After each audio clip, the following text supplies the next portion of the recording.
So the next problem we have is a cantilever beam, which is fixed at this particular point B over here, and which has a triangular load which is acting from 0 to linearly increasing to Q naught. So this triangular load, maybe just to be a bit more explicit, let's write Q as a function of X, which varies from 0 at the left end A and Q naught to at the right end B, where this beam is fixed. So this is the fixed support that we have over here. Now before we start solving this problem and finding out the shear force and the bending moment diagrams, let's try to intuitively think that how that shear force and the bending moment will evolve. Look at the point A. The point A is a free end, and at this free end you don't have an externally applied point load or an externally applied moment.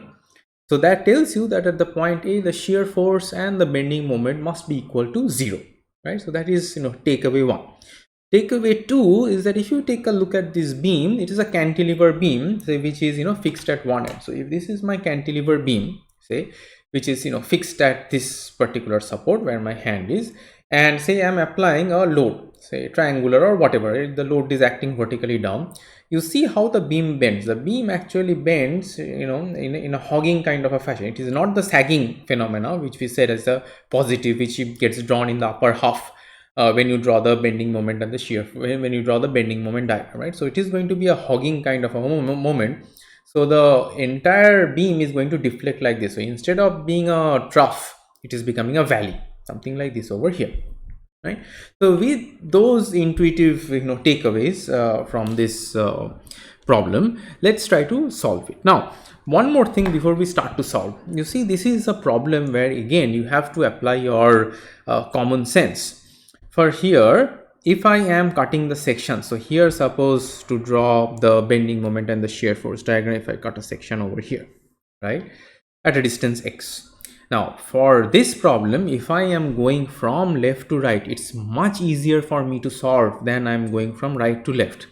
If I am going from right to left, right, if I am taking this part and marking the V and the M, I'm solving that, I would first have to calculate the reaction force and the reaction moment. So as you can tell from this problem, so you will have a reaction RB over here, and you will have a reaction moment MB.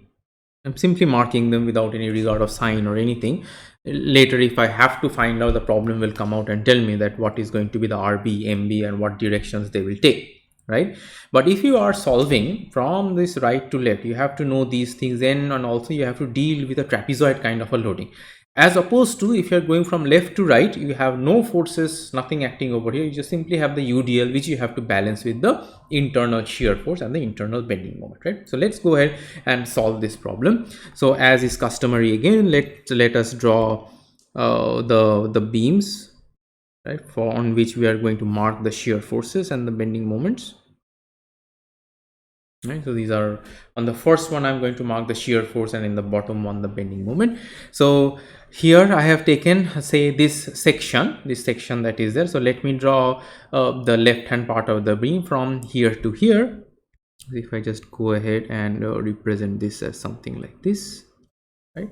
So this is my left end A, right?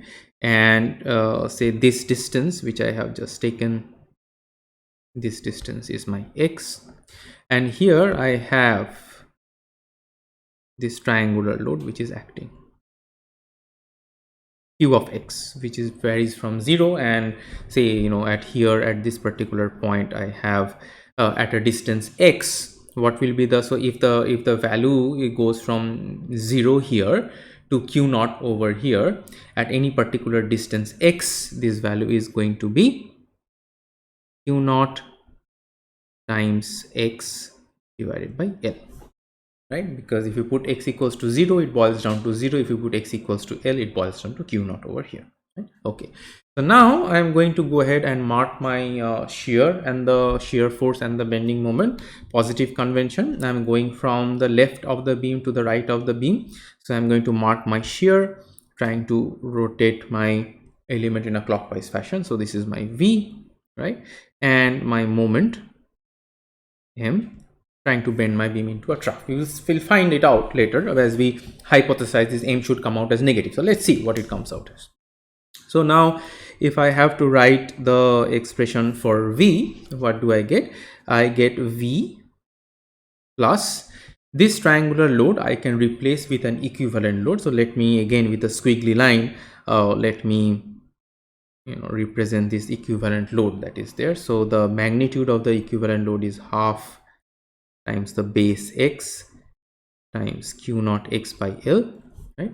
And the distance at which this load is acting is going to split this one.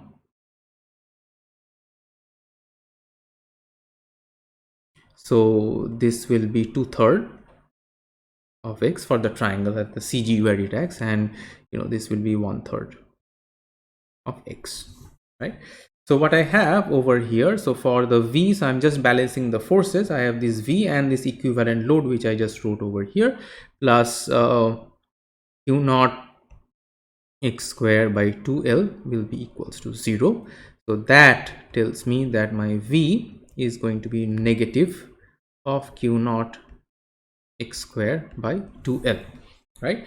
So first let me draw the shear force diagram. So what I see over here, that my this expression for the shear force comes out as something like this over here, where if I have to draw in my shear force diagram over here, you see that at the free end what we had hypothesized, that the shear force is going to be 0. And you can tell from this expression also that x equals to, if you put x equals to 0, v becomes equals to 0, and throughout, regardless of where this x is, my v comes out as negative. So the entire shear force is going to be in the bottom half, not in the top, because it comes out as negative over here. What is the kind of variation it is going to have? It is going to have a quadratic variation, because it is in terms of x square. And what is the value that I get at this right end over here? So let's just calculate that.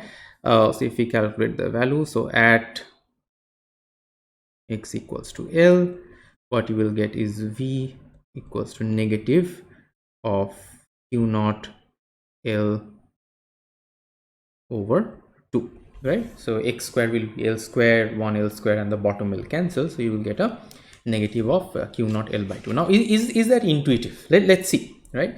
You are telling me that the shear over here is going to be q naught L over 2, so that must be actually equal to this reaction RB over here. So if we just solve from simple equilibrium, what do you get this RB as? RB is going to be the total equivalent load for this triangular loading which is acting, which is half times base times altitude, which is half times L times q naught, which is the same over here, q naught L over 2, right? So let's draw the shear force diagram. So how is the shear force diagram going to look like? It is going to start from 0 over here, and then it is going to go like this, right? So this is a quadratic variation that you are having. So let me maybe just write this as quadratic. This is curved.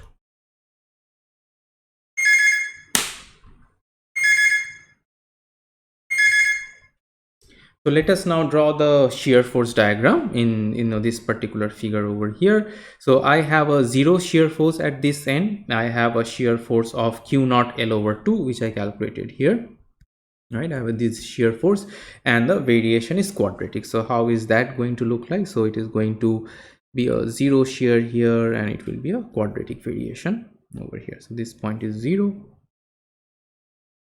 right? And this entire shear force diagram is negative. So here the value is q naught L over 2, right? So at this point it's 0, so it is 0 shear,